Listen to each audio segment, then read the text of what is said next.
पाहिल्याबरोबर त्याला सुद्धा वाटायला लागलं की दोनावरती या म्हातारीचं काम झालेलं दिसत नाही.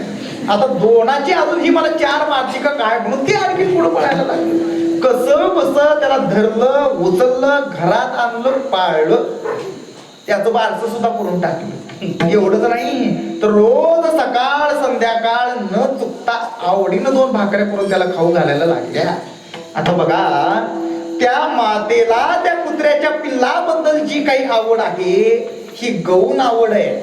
मुख्य काय आवडतोय तो मुलगा, त्या मुलाकरता म्हणजे मुख्य आवडी करिता ही गौण आवड माणसाला अशी स्वीकारावी लागत असते. सांगायचं तात्पर्य काय की माणसाची मुख्य आवड ही भोग आहे आणि भोगा करता म्हणून हे सगळं आम्हाला आवडतं. बायको, मुलगा, पैसा हे सगळं आम्हाला आवडतं, ते आवडी करता म्हणून आवडतं. आणि या मुख्य आवडी करिता नावड सुद्धा माणसांना कशाच्या तरी करून घ्यावे लागतच असतात. आता बघा, त्याच मातेला तिच्या लहानपणी अस्वलाची खेळ पाहायला फार आवडायचं. शनिवार रविवार जत्रेचं यात्रेचं ते अस्वलाचं मालक भलं मोठा अस्वल घेऊन गावात खेळ दाखवायला यायचं. आणि एक दिवस झाला असं ते अस्वलाचं मालक ते भलं मोठा अस्वल घेऊन त्या गावात आलं, नेमकं यांच्या दारातच येऊन उभं राहिलं. हे पाहिलं त्या पोराची आईनं. तिला असं वाटलं की मला जसं माझ्या लहानपणी हे आवडायचं तसं माझ्या लेकराला पण आवडेल, म्हणून आनंदानं त्या लेकराला घरामधून बाहेर घेऊन आल्या आणि त्या लेकराला ते भलं मोठं अस्वल दाखवलं. आता त्या अस्वलाला पाहिल्याबरोबर त्याचे खेळ चालू झाल्याबरोबर ती एवढं 5-6 वर्षाचं लेकरू त्याला बघून लागलं घाबरायला आणि त्याची खेळ चालू झाल्याबरोबर मोठमोठ्याने रडायला लागलं आणि त्याला बघून घाबरून घरात पळून गेलं, कुठंतरी जाऊन लपलं.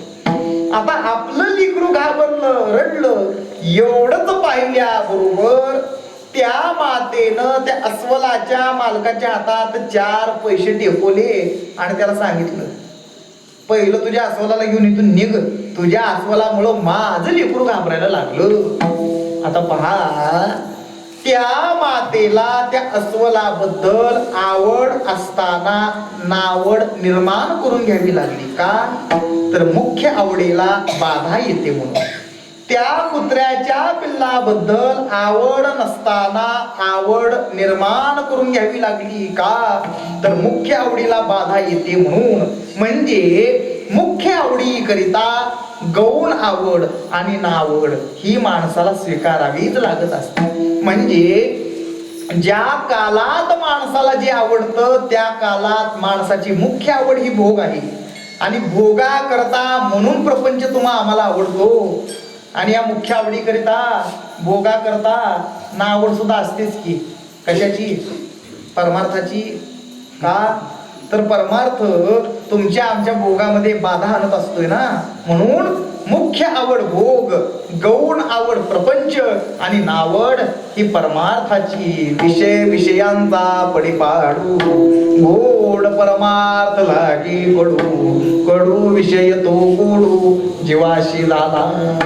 सांगायचं तात्पर्य काय की मुख्य आवडी करिता गौण आवड माणसाला स्वीकारावी लागत असते.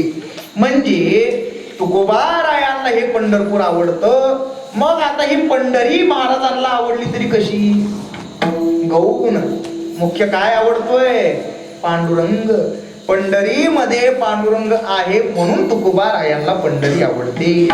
म्हणजे पांडुरंगराय मुख्य आवड आणि बाकीच्या सगळ्या गौण आवडी असं आपल्याला या ठिकाणी म्हणता येतं, अथवा अशा प्रकारचा एक भाग या ठिकाणी होतो. परंतु कसं आहे, प्रस्तुत अभंगामध्ये तुकोबारायांनी त्यांच्या आवडीच्या 4च गोष्टी मुळात या ठिकाणी सांगितल्या. आता याच्यामध्ये अजून पांडुरंगराय मुख्य आवड आणि बाकीच्या गौण आवडी असं जर म्हणायचं जर झालं तर त्यांची त्यांच्या प्रत्येक आवडीच्या विषयाबद्दल असणारी आवड ही आपल्याला सारखीच दिसते.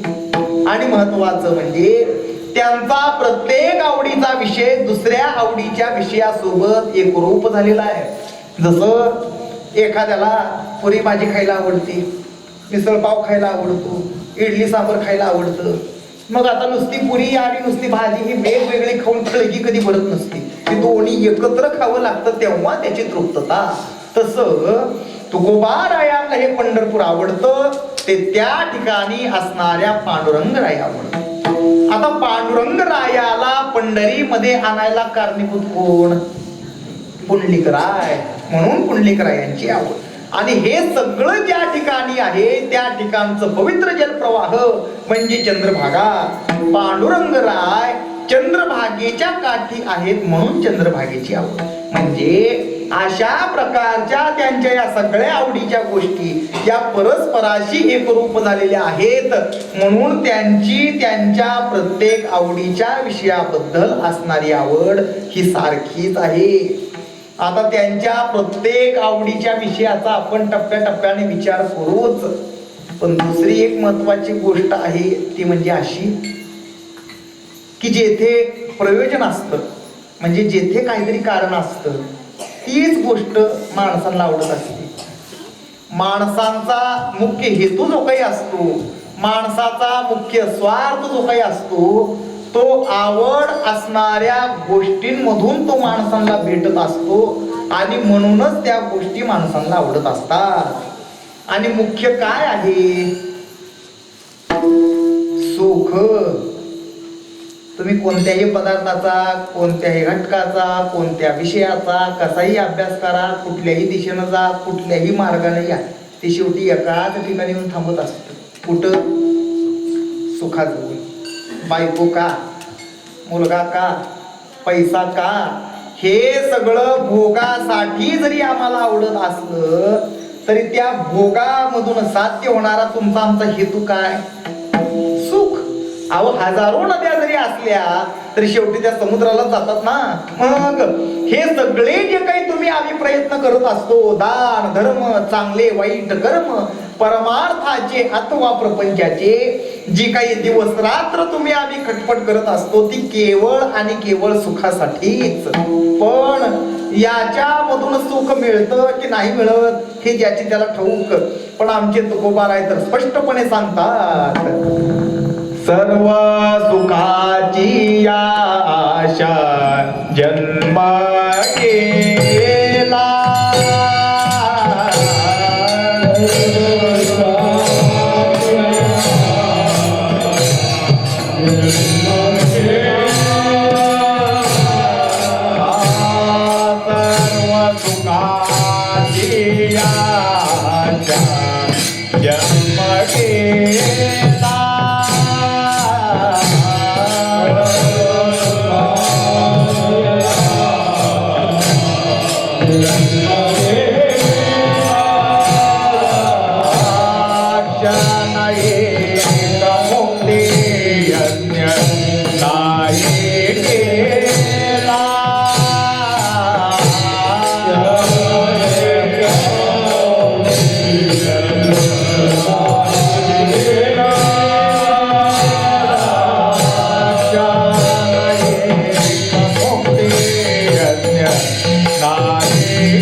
जन्म गेला, क्षण एक मुक्ती यज्ञ नाही केला.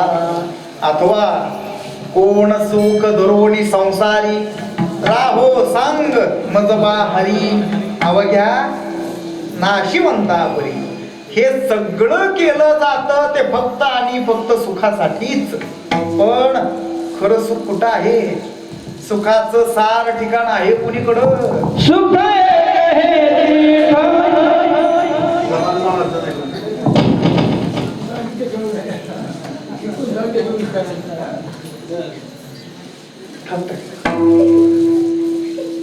खरं सुख आहे कुणीकडं? सुखाचे जे सुख चंद्रभागे तटी, पंढरी मध्ये सुखाचं स्थान आहे. अथवा नामदेवराव एके ठिकाणी म्हणतात बघा, सुखा लागी करीसी तळमळ, तरी तू जाय पंढरीसी एकरे. पंढरी मध्ये सुखाचं स्थान आहे म्हणून तुकोबारायांना पंढरपूर आवडतं. आणि सगळ्यात महत्वाचं म्हणजे या सुखाला जे जे काही प्रतिबंध येत असतात, ज्या काही बाधा येत असतात, ते प्रतिबंध बाधा दूर करून ते सुख निरंतर ठेवण्याचं सामर्थ्य पंढरीमध्ये आहे म्हणून तुकोबारायांना पंढरी आवडते. माणसं घराला कंपाऊंड करतात, बाग असेल तर त्या बागेला कुंपण करतात, शेताला बांध घालतात, सीमेवरती जवान शस्त्र बाळगत असतात. हे सगळं कशासाठी आणि का? सुरक्षा राहावी म्हणून. आणि सुरक्षा जर नसेल तर, शेताला जर बांध जर नसला तर काय होतं? अनुभव आहे सगळ्यांना. सुरक्षा जर नसेल तर बाधा येत असतात, अडचणी येत असतात. तसं सुख जरी असलं, पंढरीमध्ये सुख जरी असलं तरी देखील त्या सुखाला सुद्धा प्रतिबंध येणाऱ्या, बाधा आणणाऱ्या, अडचणी आणणाऱ्या काही गोष्टी या जगामध्ये आहेत. मग आता या सुखाला प्रतिबंध येणाऱ्या, बाधा आणणाऱ्या, अडचणी आणणाऱ्या ज्या काही गोष्टी आहेत, त्यातली पहिली गोष्ट आहे ती म्हणजे दोष, दुसरी गोष्ट आहे पाप, आणि तिसरी गोष्ट आहे अहंकार. या गोष्टींमुळे सुखाला बाधा येत असतात. आणि या सगळ्या गोष्टी डोंगरासारख्या आडव्या पसरलेल्या. आता या सगळ्या गोष्टी आपण पार करायच्या, आणि तेव्हा कुठं आपल्याला सुखप्राप्ती. आपल्याकडे अहंकार घालवण्याच्या गोष्टी आपण कधीच करत नाही. उलट आमचा अहंकार अजून वाढायला जरा कमीच वाटतोय, म्हणून त्याच्यासाठी प्रयत्न करणारे तुम्ही आम्ही आहोत. पाप घालवण्याच्या गोष्टी माणसं कधीच करत नसतात. उलट पापाचं रांजण आमचं अजून का भरत नाही याच्यावर चिंता करणारे तुम्ही आम्ही आहोत. दोष घालवण्याच्या गोष्टी माणसं कधी करणार नाहीत. उलट आमचे दोष अजून वाढतील कसे याच्यासाठी खटाटोप करणारे तुम्ही आम्ही आहोत. आता या जगामध्ये दोष असतात बरं का, नाही अशातला भाग नाही. या जगात हा दोष असतात. कोणकोणते दोष असतात? जसे मातृदोष, पितृदोष, गुरुला नाव ठेवलं की अजून तो दोष पाठीमागे लागतो. त्याच्यानंतर कथेमध्ये, कीर्तनामध्ये अन्न खाल्लं, पाणी पिलं की दोष माणसाला लागतो. मग असे हे सगळे दोष या जगात आहेत तरी नेमके किती? 5, 10, 15, 100, 500, 1000 अशी जर या दोषांची जर संख्या जर का आपल्याला सांगता येत असती तर आमच्या तुकोबारायांनी आपली विधानं खर्ची घातलीच नसती. किती दोषा देऊ परिहार, गुण दोषे बळिले अंतर, आदी वर्तमान भविष्याकार, लागे अंत पार नाही ऐसे.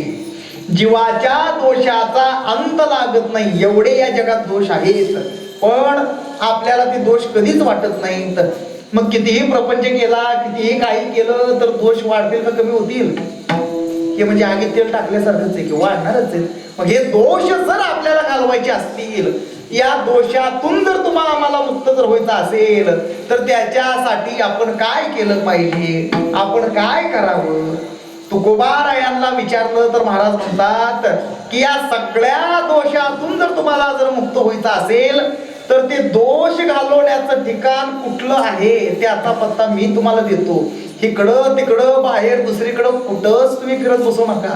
या सगळ्या दोषातून जर तुम्हाला जर मुक्त व्हायचं असेल तर ते दोष घालवण्याचं ठिकाण या जगात दुसरीकडे कुठं नाही. पण ते दोष घालवण्याचं ठिकाण जर कुठलं असेल, ते कोणतं असेल म्हणाल तर ते पंढरी आहे.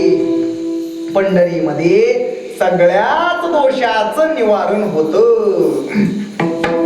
जया दोषा परिहार, जया दोषा